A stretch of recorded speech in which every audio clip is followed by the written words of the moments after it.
بسم اللہ الرحمن الرحیم۔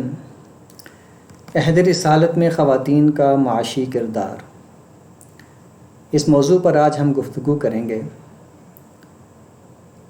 فقہ سیرہ کے عنوان سے جاری سیریز میں خواتین کے عہد رسالت میں مختلف کرداروں کے بارے میں یہ میرا تیسرا لیکچر ہے۔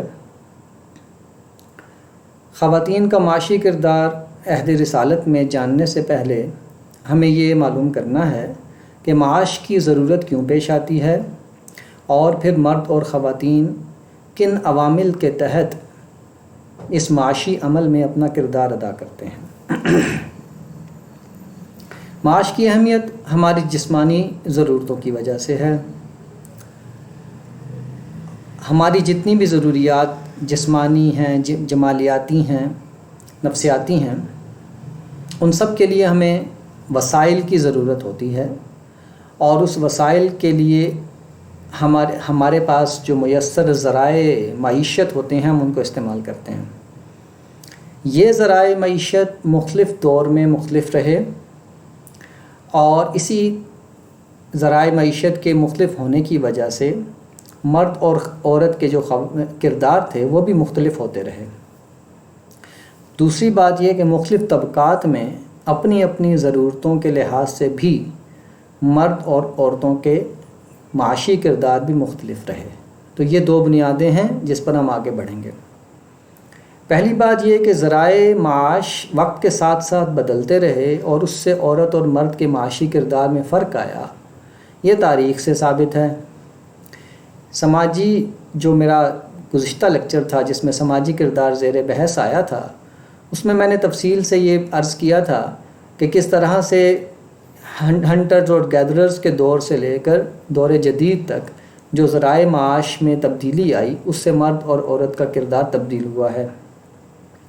اس کو مختصراً یہاں بتانا بھی مناسب ہوگا کہ جب ہنٹرز اور گیدررز کا دور تھا تو اس وقت صرف پھل جو تھے وہ کھا لیے جاتے تھے، شکار جو تھا وہ کر کے اسی وقت کنزیوم کر لیا جاتا تھا۔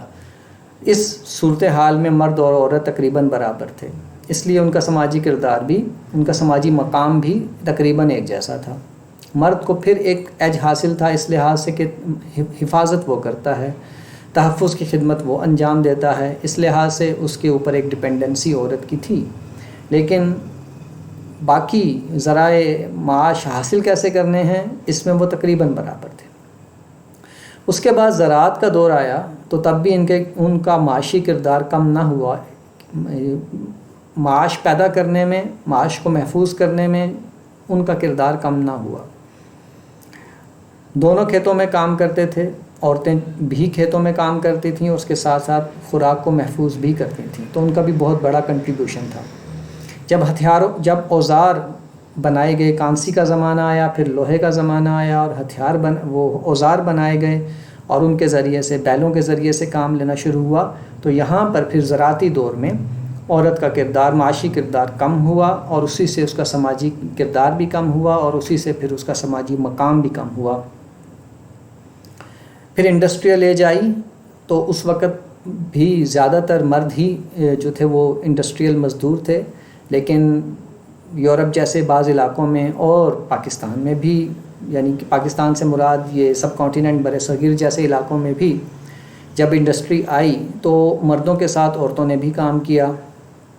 ہمیں آج بھی پتہ ہے کہ بھٹے پر جو اینٹوں کا بھٹا ہوتا ہے اس میں عورتیں بھی کام کر رہی ہوتی ہیں، بچے بھی کام کر رہے ہوتے ہیں۔ یہی صورتحال بہت عرصہ یورپ میں بھی رہی انڈسٹریل ایج میں، کہ بچوں سے بھی کام لیا جاتا تھا کیونکہ ویجز بہت کم تھیں، اور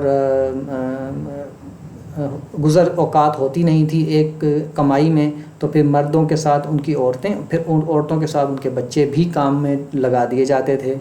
پھر آج کے دور میں آ کے یہ چائلڈ لیبر کا قانون بنا ہے کہ بچوں سے کام نہیں لیا جائے گا، یہ ظلم ہے۔ بہرحال آپ یہ دیکھیے کہ جب معاش کی ضرورت پڑتی ہے تو مرد ہی نہیں، عورتیں بھی استعمال ہوتی ہیں، اور عورتیں ہی نہیں، بچے بھی استعمال ہوتے ہیں۔ تو اس کا مطلب ہے کہ معاش جو ہے وہ یہ ڈٹرمن کرتا ہے، یہ فیصلہ کرتا ہے کہ کس طرح سے جو ہے وہ مرد اور عورت کے کردار متعین ہوں گے۔ دور حاضر میں جب انفارمیشن ٹیکنالوجی کا زمانہ ایک نیا ایک ریولوشن آیا ہے تو اس میں پھر دماغی کاموں کے ذریعے معاش کی راہ کھلی، اور اس میں مرد اور عورت کی پرفارمنس تقریباً برابر ہے۔ جسمانی مشقتوں میں عورت کم رہ جاتی تھی، لیکن دماغی مشقتوں میں عورت مرد کا برابر کی پرفارمنس دے رہی ہے معاشی میدان میں، جو کہ برین سے کام لینے کی وجہ سے جو معاش کے ذرائع پیدا ہوئے ہیں، یہاں پر پھر عورت کا معاشی کردار ایکٹیو ہوا ہے۔ لیکن اس معاشی کردار کے اب دور میں ایکٹیو ہونے سے بہت پہلے وہ کلچر ترتیب پا چکا ہے مضبوط بنیادوں پر، جس نے عورت کو گھر بٹھایا اور مرد کو باہر کے کاموں میں لگایا، کیونکہ معاش کے مسائل ہی اس قسم کے تھے کہ مرد جو تھے وہ تگ و دو کرنی پڑتی تھی، بھاگ دوڑ کرنی پڑتی تھی، ٹریولنگ کرنی پڑتی تھی، اور اس کاموں کے لیے مرد مناسب تھا۔ تو اس وجہ سے وہ عورت جو تھی وہ گھروں میں بیٹھی رہی، وہ کلچر ترتیب پا گیا۔ اب یہ جب نیا انفارمیشن ٹیکنالوجی کا دور آیا اور بغیر ٹریولنگ کے اور بغیر زیادہ جسمانی مشقت کے یہ سارے کام معاش حاصل کیا جا سکتا ہے اور عورت کے لیے یہ ممکن ہو گیا ہے، تو اب پھر وہ مرد کے برابر آ گئی ہے معاش کے میدان میں۔ لیکن اب کلچر اور اس نئے معاش کے درمیان میں ایک کشمکش جاری ہے کہ عورت کو وہ مقام دیا جائے جس کی وہ مستحق بنتی ہے معاش کے وجہ سے، یا نہ دیا جائے۔ یہ ہے ڈیبیٹ جو آج کے دور میں پیدا ہوئی ہے۔ اس تناظر میں اب ہم قرآن مجید سے اس اصولی رہنمائی حاصل کریں گے، اور اس کے بعد سیرت نبوی سے دیکھیں گے کہ رسول اللہ صلی اللہ علیہ وسلم نے اپنے دور کی خواتین کے معاشی کردار کے بارے میں کیا لایا عمل اختیار فرمایا اور کیسے اس کو آپ نے ٹریٹ کیا۔ سب سے پہلی بات یہ کہ چونکہ ہمیں معلوم ہے کہ قرآن مجید ایک آفاقی دین ہے، آفاقی کتاب ہے، اور اس کی ہدایات بھی آفاقی ہیں، چنانچہ یہ کوئی ایسی ہدایت نہیں دیتا جو کہ کسی اسپیسیفک ٹائم کے لیے قابل عمل ہو، پھر آگے کی دنیا میں قابل عمل نہ ہو، اور ایسے اخلاقی اصول دیتا ہے جو ہر زمانے کے لیے قابل عمل رہیں گے۔ اب یہ دیکھیے، اس آیت میں اللہ تعالیٰ نے فرما دیا، ایک اصول دے دیا کہ عورتوں کے لیے وہ کچھ ہے جو وہ کمائیں، اور مردوں کے لیے وہ کچھ ہے جو وہ کمائیں۔ یعنی کہ یہاں پہ ایک جنرل اصول ہے، بڑی جامع آیت ہے، جس میں اللہ نے یہ فرما دیا ہے کہ جو کچھ اللہ نے تم میں سے کسی کو دوسروں کے مقابلے میں زیادہ دیا ہے اس کی تمنا نہ کرو، بلکہ خود محنت کرو۔ تو جو کچھ مرد کمائیں تو وہ ان کا حصہ ہے، جو عورتیں کمائیں وہ ان کا حصہ ہے۔ تو اس کا مطلب ہے کہ ایک جنرل رول آ گیا کہ عورتیں بھی کما سکتی ہیں، مرد بھی کما سکتے ہیں۔ اس میں ہمارے جو کلچرل نارمز ہیں ان کا کوئی عمل دخل نہیں ہونا چاہیے۔ ہمارے کلچر نے ہمیں یہ بتایا کہ عورت کا کمانا معیوب بات ہے، وہ نہیں کمائے تو اچھی بات ہے، یہ اس کلچر کا مسئلہ ہے۔ قرآن مجید نے ایسی کوئی بات نہیں کی۔ اب ہم عہد رسالت میں خواتین کے معاشی کردار کو دیکھتے ہیں۔ یہ چند اقتباسات ہیں جو ڈاکٹر مظہر یاسین صدیقی صاحب کی کتاب رسول اکرم اور خواتین ایک سماجی مطالعہ سے لیے گئے ہیں۔ اس میں انہوں نے تقریباً تمام معاشی جو طبقات تھے ان سب کا انہوں نے اس میں واقعات کا ریپریزنٹیٹیو واقعات لکھ دیے ہیں۔ تو اس کو دیکھ لیتے ہیں، اس سے آپ کو اندازہ ہوگا۔ اس بات سے شروع کرنے سے پہلے ایک اور بات عرض کرنا چاہوں گا۔ طبقات مختلف ہوتے ہیں۔ اشرافیہ ایک طبقہ عمرا کا ہوتا ہے، اشرافیہ کا ہوتا ہے، ایک طبقہ عوام کا ہوتا ہے۔ ان کی ضروریات، ان کے ذرائع آمدن الگ ہوتے ہیں جو اشراف یا عمرا ہوتے ہیں، اور جو عوام ہوتے ہیں ان کے ذرائع آمدن اور ان کے معاشی مسائل الگ ہوتے ہیں۔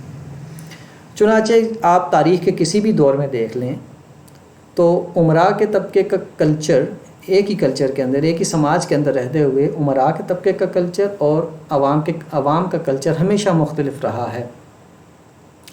آپ کو جتنی بھی ریسٹرکشنز نظر آتی ہیں عورت کے اوپر معاش کے معاملے میں، وہ آپ کو اشرافیہ کے طبقے میں، عمرا کے طبقے میں، جو بڑے خاندان سمجھے جاتے ہیں ان کے طبقے میں نظر آئے گا۔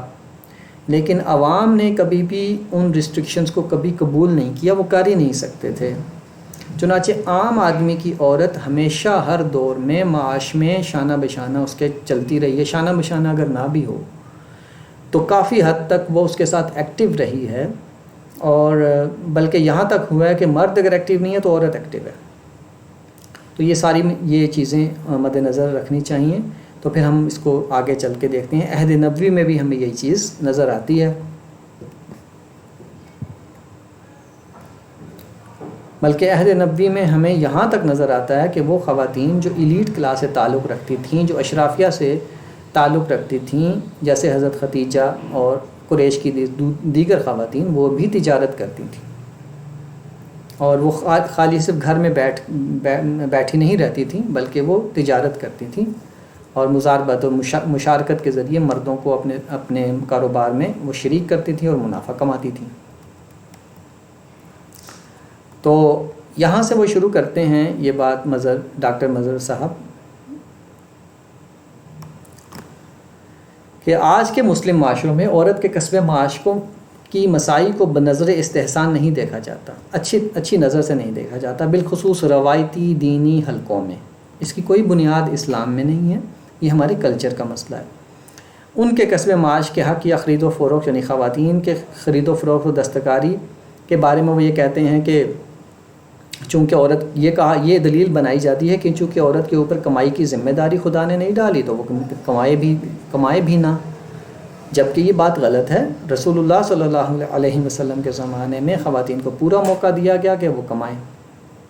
دوسری بات یہ کہی جاتی ہے کہ خواتین صرف اس وقت کمائیں جب ضرورت ہو۔ مظہر صاحب اس کتاب کے اندر یہ بھی ثابت کرتے ہیں کہ خواتین کو نہ صرف اپنی ضرورت کے لیے کمانے کی اجازت تھی، بلکہ معیار زندگی بلند کرنے کے لیے بھی ان کو اجازت تھی کہ وہ معاشی سرگرمیوں میں حصہ لیں، کوئی مجبوری پیش نظر نہیں تھی۔ اس سے بڑھ کر وہ یہاں تک یہ ہمیں انفارم کرتے ہیں کہ ایسے بھی کچھ صحابی تھے جو کماتے نہیں تھے، اور ان کی شکایت لے کر بھی وہ خواتین رسول اللہ صلی اللہ علیہ وسلم کے پاس گئیں، اور پھر انہوں نے یہ بھی پوچھا کہ اگر ہم کما کے ان پر خرچ کریں تو ٹھیک ہے۔ تو رسول اللہ صلی اللہ علیہ وسلم نے ان کی تحسین فرمائی، حوصلہ افزائی فرمائی کہ تم اگر ان پہ کما کر خرچ کرتی ہو تو بڑی اچھی بات ہے، صدقہ ہے۔ تو یہاں تک مطلب آپ دیکھیے کہ صورتحال پہنچی ہوئی تھی، اور اس میں پھر ہم اپنے کلچرل نارمز کو جب ہم دیکھتے ہیں، جو کہ عورت کو کمانے کو معیوب سمجھتا ہے، اس کی کوئی دینی حیثیت نہیں ہے۔ اخلاقی مسائل الگ ہوتے ہیں کہ عورت باہر جائے گی تو کچھ اخلاقی مسائل پیش آئیں گے، وہ تو مرد بھی باہر جائے گا تو اخلاقی مسائل پیش آئیں گے، بلکہ عورت کو جو اخلاقی مسائل پیش آئیں گے وہ مرد ہی کی وجہ سے پیش آئیں گے۔ تو یہاں پر جو اخلاقی مسائل پیش آئیں گے تو اخلاقی مسائل کو حل کیا جائے گا، اس میں مرد اور عورت کی تربیت کی جائے گی، کچھ آداب ہیں جن کا پاس اور لحاظ رکھا جائے گا۔ تو جو خرابی جس دائرے کی ہوتی ہے اسی دائرے میں اس کو درست کیا جاتا ہے، اس کی وجہ سے دوسرے دائرے کو محدود نہیں کر دیا جاتا ہے۔ یہ ایک نیگیٹو اپروچ ہے جس کو اختیار نہیں کرنا چاہیے۔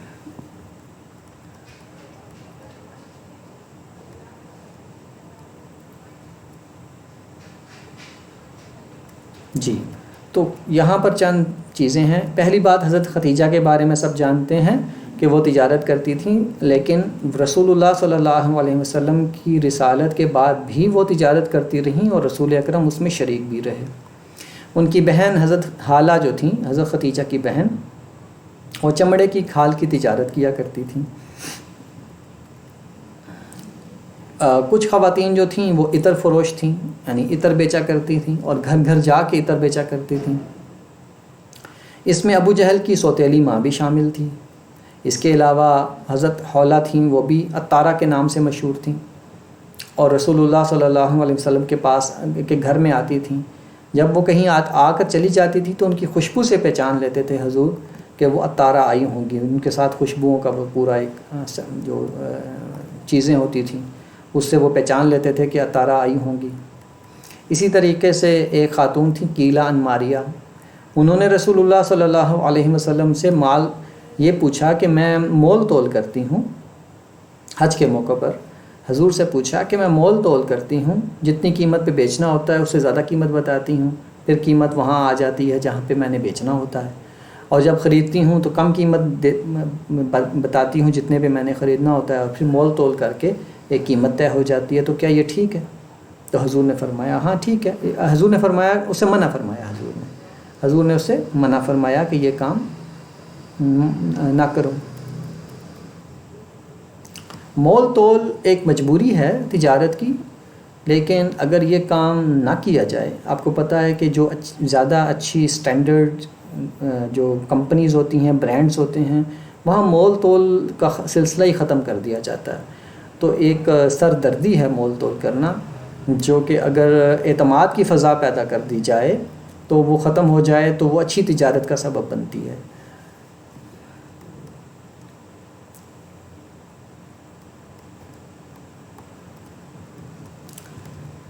اسی طریقے سے کپڑا بنانے والی اور بیچنے والی خواتین تھیں وہ، اور حضرت عائشہ نے ایک پردہ اور ایک قالین بھی ایک ایسی خاتون سے خریدا تھا۔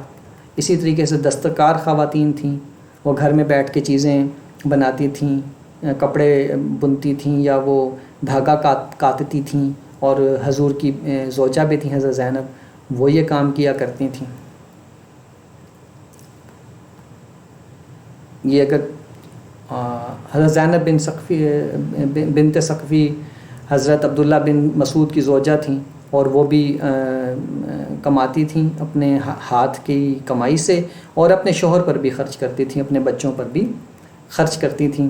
اسی طرح حضرت ابو مسعود انصاری کی جو بیوی تھیں وہ بھی اپنے شوہر پر خرچ کرتی تھیں۔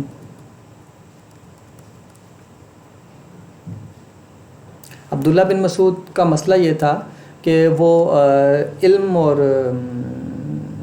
تعلیم اور تعلم کے آدمی تھے، تو وہ معاش کی طرف متوجہ ہو نہیں پاتے تھے، تو گویا ان کی بیوی نے جو انہوں نے علم حاصل کیا اور جو کچھ انہوں نے آگے پہنچایا، اس ساری سرگرمی میں ان کی بیوی کا بہت بڑا حصہ ہے، جنہوں نے اپنے شوہر کا نفقہ اٹھا رکھا تھا۔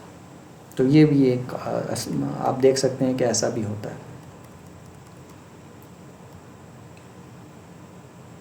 پھر غلام اور باندیاں تھیں، ان میں دستکار غلام اور باندیاں بھی تھیں جو کہ کام کرتے تھے، اور پھر ان کی آمدنی ان کی مالکاؤں کو ملا کرتی تھی، اور اس طریقے سے ایک پیشہ یہ بھی چل رہا تھا۔ پھر چراگاہ اور چرواہی کا کام، یہ نہ صرف یہ کہ غلام کیا کرتے تھے، جانور لے جانا اور چرا کے واپس لانا، بلکہ مکے کی جو عام جو خواتین تھیں وہ بھی کیا کرتی تھیں۔ حضرت عبداللہ بن مسعود کی والدہ وہ یہ کام کرتی تھیں، لوگوں کی بکریاں لے جانا، چرا کے واپس لانا، اجرت وصول کرنا، بلکہ وہ گھروں میں خادماؤں کا کام بھی کرتی تھیں۔ تو یہ آپ اس سے اندازہ لگائیے کہ کس طرح سے جو ہے وہ ایک سلسلہ تھا مزدوریوں کا جو کہ چل رہا تھا رسول اللہ صلی اللہ علیہ وسلم کے زمانے میں۔ تو ایک باندی تھیں ربیحہ نامی، جو بنو قریظہ کی اسیر جنگ تھیں، اس جنگ میں قید ہو کے آئی تھیں، صدقات کے باغات میں سے ایک میں کام کرتی تھیں، اور رسول اکرم صلی اللہ علیہ وسلم ان کے جھونپڑے میں کبھی کبھی آرام اور قیلولہ فرمایا کرتے تھے۔ آپ کے مرض الوفات کا آغاز بھی وہیں سے ہوا تھا۔ تو یہ مختلف قسم کے پیشے آپ دیکھ سکتے ہیں۔ پھر غزوات نبوی میں جو چیزیں ملتی تھیں خواتین کو، ان میں سے وہ وہیں پر خرید و فروخت بھی کر لیا کرتی تھیں، وہ اپنی چیزوں کو اپنے اونٹ، غلام، جو بھی چیزیں انہیں ملتی تھیں، وہیں پر ایک میلہ سا لگ جایا کرتا تھا، ایک منڈی سی لگ جایا کرتی تھی، اور وہیں پہ لوگ ایک دوسرے کو چیزیں اپنی ضرورت کی لے لیتے تھے، ایک دوسرے کو دے دیتے تھے، خریدنا اور بیچنا وہیں شروع ہو جایا کرتا تھا، اور یہ خواتین بھی اپنا خریدنا بیچنا وہیں کر لیا کرتی تھیں۔ تو اس سے اندازہ ہوتا ہے کہ خواتین اس طرح کے مالی معاملات میں بڑی خود مختار تھیں، اور خود ہی سب کچھ بھی کر لیا کرتی تھیں۔ جو عام تجارت میں مبتلا نہیں تھیں، تجارت میں شامل نہیں تھیں، وہ بھی ایسے موقعوں پر کچھ نہ کچھ کر لیا کرتی تھیں۔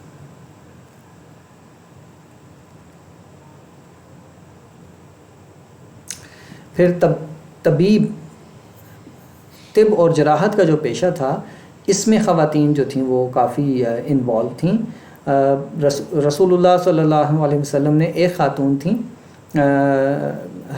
حضرت رفیدہ یا ام سنان وغیرہ، تو ان میں سے ایک خاتون تھیں جن کا خیمہ رسول اللہ صلی اللہ علیہ وسلم نے مسجد نبوی میں لگا دیا تھا، اور آتے جاتے آپ صلی اللہ علیہ وسلم ان سے پوچھ لیا کرتے تھے کہ کیا حالات ہیں مریضوں کے وغیرہ، تو یہ خاتون تھی جنہوں نے یہ کام کر رکھا تھا۔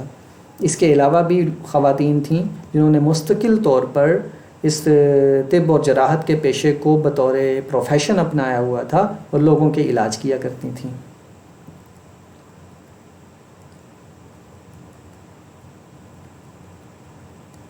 پھر رضاعت کا پیشہ تھا، بچوں کو شیرخوار بچوں کو دودھ پلانے کا اجرت کے اوپر۔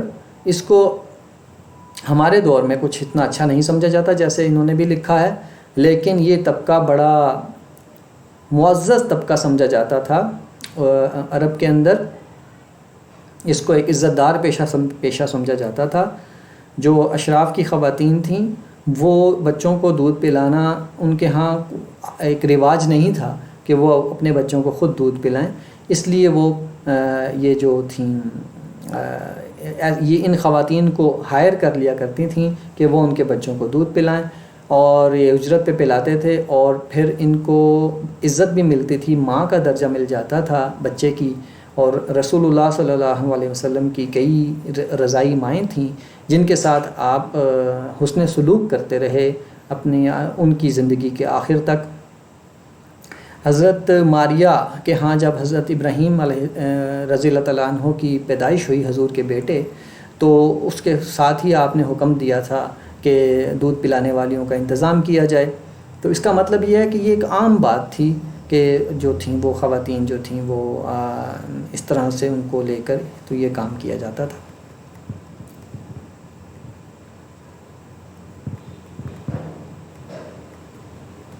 پھر زراعت مکے کی، جیسے کہ میں نے گزشتہ لیکچر میں بھی عرض کیا تھا کہ جو مکے میں تجارت جو تھی وہ اصل میں ذریعہ معاش تھا، وہاں پہ زراعت نہیں ہوتی تھی، اور زراعت جو تھی وہ زیادہ تر طائف اور مدینے میں تھی اور باقی حصوں میں۔ تو جو مدینے کی خواتین تھیں وہ زراعت میں اپنے مردوں کے ساتھ شامل ہوا کرتی تھیں، لیکن مکے کی جو تھیں وہ تجارت کی وجہ سے وہ اس طرح سے زراعت میں شامل نہیں تھے۔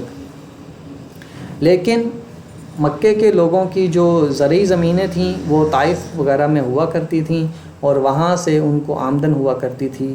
وہ خواتین جن کو وراثت میں حصہ ملتا تھا اپنے باپوں سے یا خاوندوں سے، ان کو تو ان کی جو جائیدادیں ہیں وہ طائف وغیرہ میں تھیں، وہاں سے ان کو آمدنی ہوتی تھی۔ ان میں حضرت ام سلمہ شامل ہیں، ان کو آمدنی ملا کرتی تھی۔ زینب بنت جہش تھیں، ان کو ملتی تھی۔ پھر حضرت اسماء بنت ابو بکر تھیں جن کے شوہر حضرت زبیر کو مدینہ کے اندر حضور نے زمین دی تھی، اور وہ اپنے شوہر کے ساتھ مل کر اس میں شامل ہو گئی تھیں۔ زراعت پیدا کرنے کے، زراعت کے جو معاملات تھے اس میں وہ بھی شامل ہو گئی تھیں۔ اگرچہ حضرت زبیر کو یہ پسند نہیں آتا تھا کیونکہ وہ ڈیفرنٹ کلچر سے آئے تھے، لیکن معاش کی ضرورت نے یہ مجبور کیا کہ حضرت اسماء جو تھیں وہ اس میں اپنے شوہر کا ہاتھ بٹائیں، اور پھر جب یہ کام وہ اس وقت تک کرتی رہیں جب تک ان کو غلام میسر نہ آ گئے، خادم میسر نہ آ گئے۔ جب وہ آ گئے تو انہوں نے انہیں چھوڑ دیا۔ لیکن جو مدینہ کی عام خواتین تھیں وہ اس میں مسلسل شامل رہیں، جاری رہا ان کا سلسلہ۔ تو یہ آپ دیکھ سکتے ہیں کہ اس طرح سے یہ ساری چیزیں چلا کرتی تھیں۔ اجرت اور مزدوری کیا کرتی تھیں خواتین۔ غزوہ بدر کے ضمن میں 2 بدوی عورتوں کا ذکر ملتا ہے، جن میں سے ایک خاتون دوسرے کی مکروز تھی، اور مکروز نے قریشی لشکر کی خدمت کر کے آمدنی حاصل کرنے اور قرض اتارنے کا اسے وعدہ کیا، جو بعد میں اس نے پورا کیا۔ اسی طریقے سے مختلف غزوات کے موقع پر مقامی اجیر آ جاتے، عورتیں آتیں، پوچھتی کوئی خدمت ہے تو ہم کرتے ہیں، اور اس کے بدلے میں وہ اجرت حاصل کیا کرتی تھیں۔ یہ بالکل ایک نیچرل اور فطری قسم کا سماج تھا جس میں یہ سارے ایکٹیویٹیز ہو رہی تھیں۔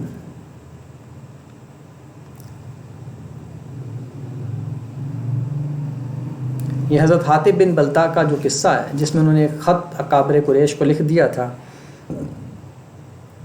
اس میں جس عورت کو یہ انہوں نے خط دیا تھا وہ ایک پیشہ ور عورت تھی جو کہ اس قسم کی خدمات انجام دیتی تھی، اور اس کو انہوں نے پیسے 10 دینار دیے تھے، 100 درہم۔ چرواہی کے پیشے کے بارے میں پہلے بتا چکا۔ موسیقی اور تفریح سے وابستہ طبقہ نسواں، کچھ گانے والیاں تھیں جو کہ مختلف موقعوں پر آ کر لوگوں کو انٹرٹین کرتی تھیں اور اس کے بدلے میں اجرت کماتی تھیں، جیسے ہمارے معاشرے میں بھی ہے۔ تو اس کو جو ہے وہ اس طبقے کو بھی گوارا کیا گیا۔ دوسرا طبقہ تھا نوحہ کرنے والوں کا، جو تھیں وہ آتی تھیں اور کاروباری طور پر پروفیشنل رونے والیاں، وہ میتوں پہ آ کے روتی تھیں اور اس کے بھی انہیں پیسے ملتے تھے۔ تو رسول اللہ صلی اللہ علیہ وسلم نے اس دوسرے طبقے کو تو ختم کر دیا، کیونکہ نوحہ گری آپ نے منع فرما دی تھی۔ لیکن یہ جو موسیقی والا طبقہ تھا جو گا کر لوگوں کو انٹرٹین کرتا تھا، اس طبقے کو آخر تک برقرار رکھا گیا اور ان کو ختم نہیں کیا گیا، بلکہ ان کو گوارا کیا گیا۔ رسول اللہ صلی اللہ علیہ وسلم نے ایک غزوہ سے واپس آئے تو ایک خاتون جو تھیں اس نے یہ آ کے کہا کہ میں نے یہ منت مانی تھی کہ آپ سلامت واپس آئیں گے تو میں گا کر اس اپنی خوشی کا اظہار کروں گی، تو آپ نے اس کو اجازت دی۔ تو اس طریقے سے یہ مختلف ولادت، شادی بیاہ، عقیقہ، عیدین اور اس قسم کے موقعوں پر آ کر جو تھے وہ کچھ گا بجا کر لوگوں کی اجرت لیا کرتی تھیں۔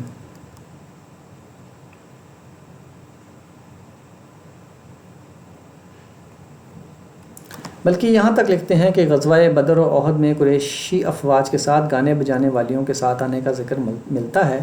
ان میں پیشہ ور گانے والیوں کے علاوہ اشراف قریش کی عورتوں کا بھی شمار ملتا ہے، مگر وہ اجیر یا مزدور نہیں تھیں، وہ ان کے ساتھ ان کو سپورٹ کرنے کے لیے آیا کرتی تھیں۔ حضرت علی اور حضرت فاطمہ کی شادی کے زمانے میں حضرت حمزہ بن عبد المطلب ہاشمی ایک گھر میں مغنیہ کا گانا سن رہے تھے۔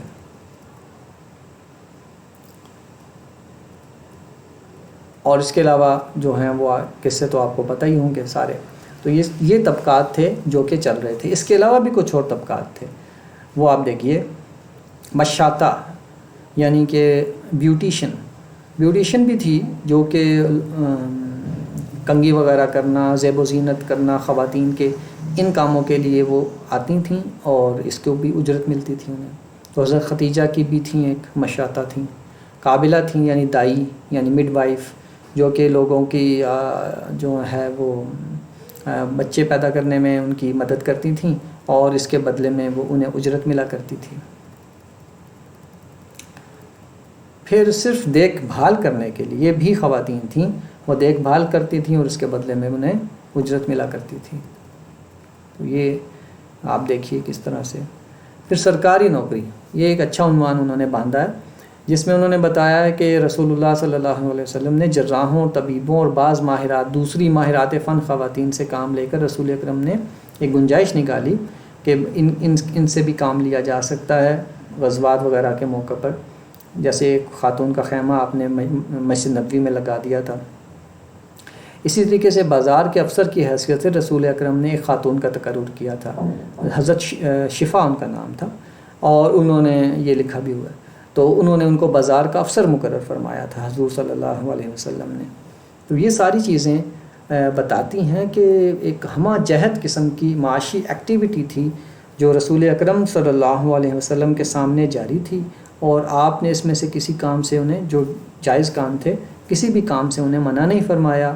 عورتیں جو کر رہی تھیں وہ کر رہی تھیں، اور وہ مسئلہ آتا تھا اخلاق کا، جہاں کوئی اخلاقی خرابی پیدا ہو جاتی تھی اس میں تنبیہ کی جاتی تھی، لیکن اس اخلاقی خرابی کو جواز بنا کر معاشی ایکٹیویٹی کو بند نہیں کیا جاتا تھا۔ یہ ہے پوائنٹ جو سمجھنے کا۔